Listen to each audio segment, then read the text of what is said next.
Hey everyone, welcome back to the channel. Today I'm going to walk you through how to use the filter function in DAX right inside Power BI. By the end of this tutorial, you'll not only know how to set up filters for your data, but you'll also feel confident about when to use basic versus advanced filtering, unlocking a whole new level of insight in your Power BI reports. Let's dive right in. First off, make sure you've got Power BI open and ready to go. If you're brand new, just take a second to launch the app and open up the report or data set you want to work with. I know it sounds obvious, but a lot of folks sometimes jump ahead without having the right workspace ready, so let's start on solid ground. Now up along the top of Power BI, you'll see a number of tabs. Find and click on the View tab. Here's a little tip. If you ever feel lost in Power BI's many menus, keep an eye on the tabs up top to guide you through the different toolsets. Under the View tab, look around for the Filters pane option. Make sure it's checked or selected. This is key. If the filters pane isn't visible, you simply won't be able to set up or see any filters on your report. So double check that you're seeing the filters pane, usually appearing on the right-hand side of your report canvas. Next, let's get hands-on with your actual data. Go ahead and click onto the part of your report or table that you want to explore further. This step might seem minor, but it tells Power BI, hey, I want to work with this data right now. When you do this, you'll notice the filters pane updates to reflect what's currently selected.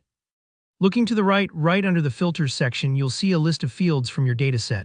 For this example, let's focus on the Customer field. Find it and select it. This is where the magic starts to happen. By choosing Customer, you're telling Power BI which aspect of your data you'll want to filter, which is perfect if you want to, say, analyze sales by certain customers or compare behaviors across different client groups. Now you'll see there are actually two main types of filtering, basic and advanced. Let's break those down. Basic filtering is super straightforward. It's like those drop-down menus you're used to in Excel or Google Sheets. You'll see a list of all customer names, and you can simply check one or more boxes to include only the customers you want to focus on. Maybe you just want to view Jane Doe's purchases.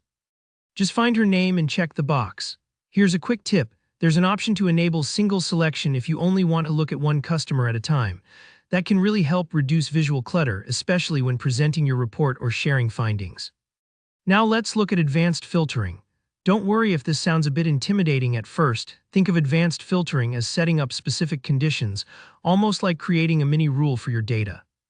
For example, do you want to see all customers whose names start with the letter A, or maybe exclude everyone except a certain customer segment? The advanced settings allow you to do just that. You can add or exclude customers based on your chosen criteria, whether it's equals, does not equal, contains, or even does not contain a certain value. This gives you powerful laser-focused control, perfect when you need to dig deep and answer more complex business questions. And really, that's all there is to it. Click Apply Filter and Power BI updates your visuals instantly. Take a breath here, check out your report, and notice how your filtered data reveals new insights. Experiment with both filtering modes until you find the view that best tells your story. If you found this tutorial helpful, don't forget to give it a thumbs up, and let me know in the comments if you have any questions, or if there's another Power BI trick you'd like to learn next. And of course, subscribe for more practical Power BI tutorials just like this. Thanks for watching and happy data exploring.